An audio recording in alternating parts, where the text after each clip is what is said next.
Good morning বন্ধুরা, সবাই কেমন আছে? আশা করি সবাই খুব ভালো আছে। এখন আজকে বুধবার সকাল 9টা।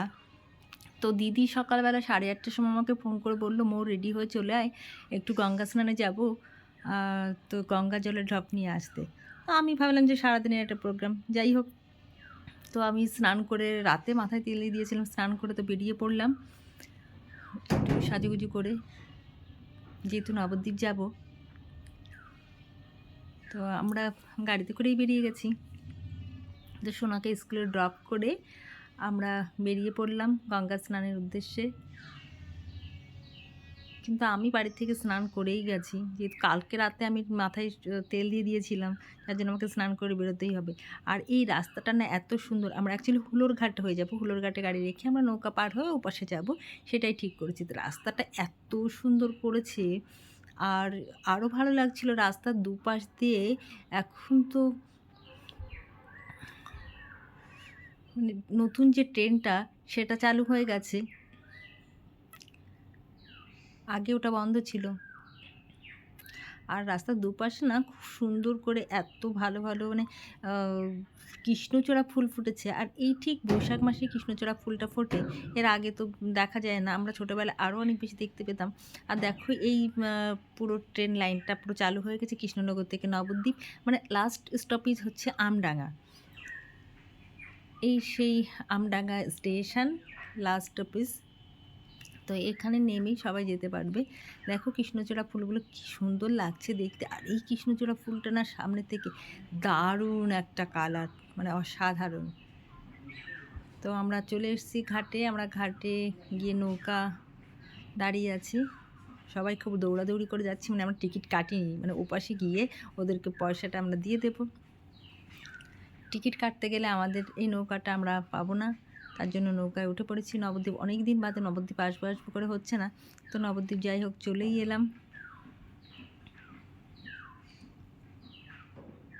আর বিশেষ করে নৌকায় বসে না ওপাশে যখন ওই ইস্কন মন্দিরটা দেখা যায় মায়াপুরের, এত ভালো লাগে দেখতে। ইস্কন মন্দিরের ওই ওপরের চূড়াটা দেখা যায়, আমার খুব সুন্দর লাগে।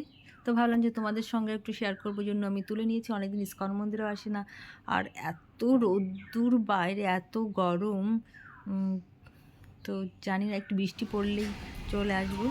তো আমরা ঘাট পার হয়ে গেছে, আমি আর দিদি হাঁটা শুরু করেছি। দিদি গঙ্গা স্নান করবে, আমি আর আজকে স্নান করব না, কারণ আমি জামা কাপড় আনিনি। আমি সকালে স্নান করে একবার রেডি হয়ে নিয়ে বেরিয়ে পড়েছি। দিদি বললো বৈশাখ মাসের পূর্ণিমাতে একটু স্নান করলে ভালো হয়। তো আমি একটু গঙ্গা জলে ছিটে নিয়েছি সামনের বাড়ি গিয়ে।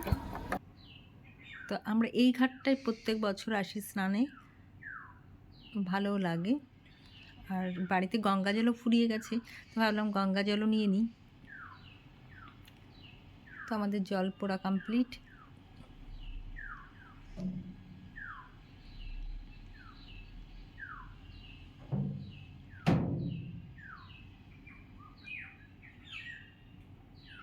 আর জলটা এত সুন্দর, আমি তো আর উপরে দাঁড়িয়ে থাকতে পারছিলাম না, তো আমিও একটু নিচে নেমে গেছিলাম জলের মধ্যে দিয়ে, বেশ একটু হাঁটাচলা করে নিয়েছি, আমার বেশ ভালো লাগছিল।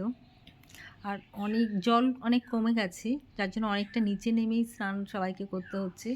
তো দিদি তো উঠতেই চাইছিল না, গঙ্গা স্নান করেই যাচ্ছে। জল ভীষণ পরিষ্কার, এত সুন্দর, একদম পুরো।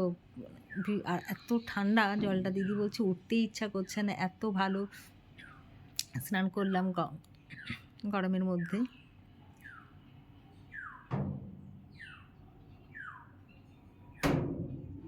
জলটা দেখুন, দেখিয়ে বোঝা যাচ্ছে ভীষণ। অন্য সময় আমরা এসে দেখেছি, তো আমরা বেশিরভাগ মহালয়ায় স্নান করতে আসি, তখন তো জল পুরো ঘোলা থাকে, মাথাটা পুরো ভরে যায়। কিন্তু এখানে খুবই সুন্দর আজকে। তো দিদি একটু সূর্য প্রণাম মন্ত্র করে নিয়ে সূর্যকে জল দিয়ে দিচ্ছে। দিদি থেকে আমাদের অনেক কিছু শেখা এসব।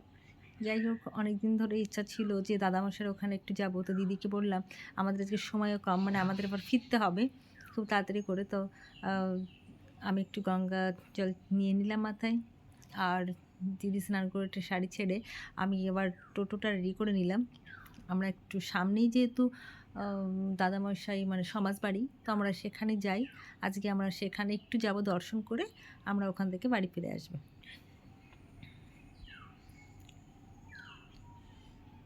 তো আমি উঠে নিয়েছি, যেহেতু আমাদের কাছে জলের ড্রাম আছে, মানে জল নিয়ে আসবো, বাড়িতে একদমই জল নেই। তো আমাদের তো রোজই মানে গঙ্গা জল লাগে। তো টোটোকে বললাম, তো উনি যাবেন না, আরেকজনকে বলে দিলেন যাওয়ার জন্য, যে আমরা একবারে জলটা নিয়ে সমাজবাড়ি গিয়ে ওই টোটোতেই আমরা আবার ঘাটে ফিরবো। আর এখানে একটা খুব সুন্দর মা কালীর মানে ঠাকুর মানে বিসর্জন দিতে এসেছিল। রোদ্দুরটা দেখে বুঝতেই পারছো ভীষণ গরম বাইরে।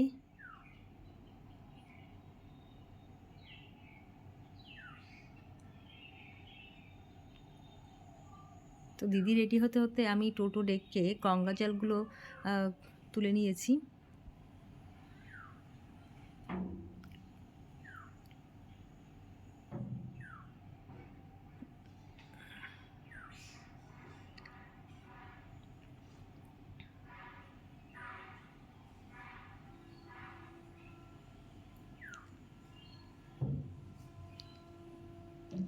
আর আমার যে ড্রাইভার দাদা ছিল তাকে বললাম যে আমাদেরকে একটু ভিডিও বানিয়ে দাও, তো সেই দাদাই বানিয়ে দিচ্ছিল ভিডিওটা, ফোনটা ধরে রাখছিল। আর ঠাকুরটা সত্যি খুব সুন্দর। তো ওরা এই ঠাকুরটা এখানে বিসর্জন দেবে। তো দিদি রেডি হয়ে গেছে। দিদি বলছে খুব তাড়াতাড়ি করো, যেহেতু সোনা ছুটি হয়ে যাবে, আর আমাদের এখান থেকে মন্দির যাবো, দর্শন করে আবার আমরা বাড়ি ফিরবো, তো তাড়াতাড়ি করছে। দিদিকে বললাম একটু তিলক পরে নাও। আমিও তিলক পরে নিয়েছি দিদির সঙ্গে সঙ্গে।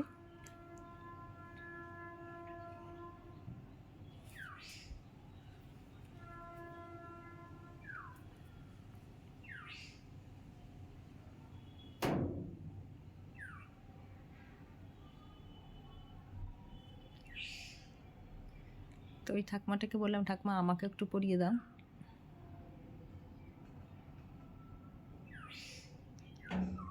আমারও তিলক পরতে ভীষণ ভালো লাগে, মানে আমি যেখানেই যাই না কেন তিলক দেখলে তো তিলক পরেই নিই।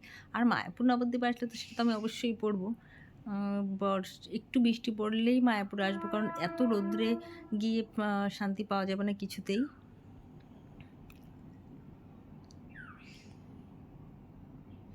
তো এখানে এরাও একটু আমার সঙ্গে সঙ্গে দেখা দেখি তিলক পরে নিল। তো ভাবলাম যে বললাম যে তোরাও আয়, তোদের সঙ্গে ভিডিওটা করে নিই, ফটো তুলে নিই। আর আমাদের খুব ব্যস্ত ছিলাম, সেই জন্য তাড়াতাড়ি করে আমরা টোটোতে উঠে পড়েছি।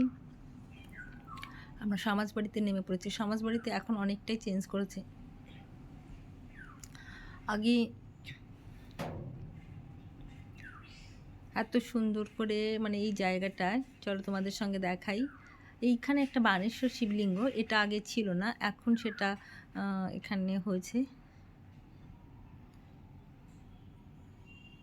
তো আমরা ভেতরে ঢুকে যাচ্ছি। দিদিকে বললাম দেখো, দিদিও আসেনি, আমি আগে একবার এসে দেখে গেছি বানেশ্বর শিবলিঙ্গটাকে, খুব সুন্দর।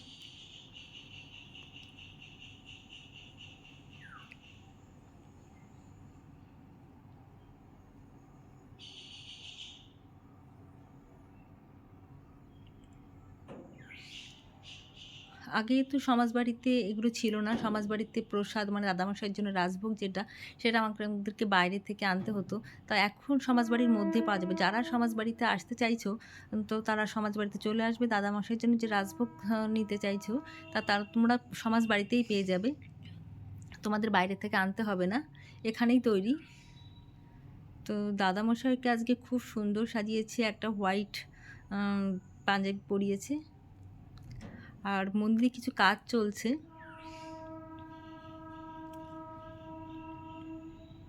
এই পাশটায় গৌরনীতাই আছে, আর এই মাঝখানে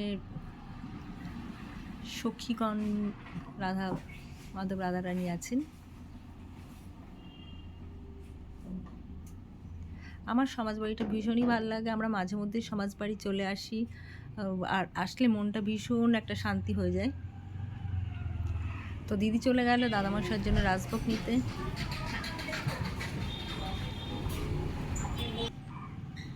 আর আমরা অ্যাকচুয়ালি বাড়িতে আনার জন্য দই খুঁজছিলাম, তো দইটা এখানে পেলাম না। তো আমাদের ঘাটের কাছে যখন উঠবো, সেই ঘাটের কাছে ভীষণ সুন্দর আর কি দই পাওয়া যায়, খুব ভালো। তো আমরা দাদামশাইয়ের ওখান থেকে চলে এসেছি, আমাদের ফিরতে হবে যেহেতু, সেহেতু আমরা ওখানে এসে এই দোকানটাতে খুব ভালো মিষ্টি পাওয়া যায়, ভালো দই পাওয়া যায়। তো আমরা দই নিয়ে নিয়েছি। আর এই দেখো একটা ক্ষীর, এটা পিওর ক্ষীর। তো এটা 4টে ওই নৌকা ছাড়লে পরে তবে আমাদের এই নৌকা 4টে হাঁড়ি। তো এক একটা হাঁড়ি 25 টাকা করে ছিল, আর ভীষণ টেস্ট খেতে। তো সেগুলো আমরা সমস্ত কিছু বাড়িতে নিয়ে চলে এসেছি। আবার নৌকায় আমরা উঠে পড়েছি। নৌকায় উঠে আমরা দাঁড়াতেই পারছি না, এত রোদ, এত রোদ, তো ছাতা নিতে ভুলে গেছি। তো ওখানে যারা যারা ছিল নৌকাতে, তো তাদের নিচেই আমরা একটু একটু করে ঢুকে যাচ্ছিলাম। এসে দেখি আর একটা ঠাকুমা রোদ্রে ছাতা মেলেও মানে আবার বন্ধ করে সেটাকে, ছাতাটাকে জল দিয়ে ভিজিয়ে নিয়ে মাথায় দিচ্ছে। আমি বললাম, ঠাকুমা এটা কেন করছো? বলছে না, একটু সময় হলো ঠান্ডা থাকবে, তো ছাতাটাকে ভিজিয়ে নিলে। এবার তো ঠাকুমা দেখলাম ছাতাটাকে ভিজিয়ে নিয়ে বসছে। তো গঙ্গায় দেখো জলটা অনেক কমে গেছে, কিন্তু জলটা খুব পরিষ্কার। অন্য সময় যেরকম জল অনেক বেশি থাকে, কিন্তু জল অনেক ঘোলা থাকে, কিন্তু সেটা নেই। আর খুবই ভালো লাগলো খুব কম সময়ের মধ্যে, মানে হঠাৎ করে এরকম যে আমার মনের মধ্যে চাইছিল যে আমি নবদ্বীপ যাই। আমার একটু কাজও আছে, তো আমার যাই হোক, দিদির জন্য আমার আজকে গঙ্গা নবদ্বীপে যাওয়া হলো। তো কেমন লাগলো অবশ্যই তোমরা কিন্তু জানাবে।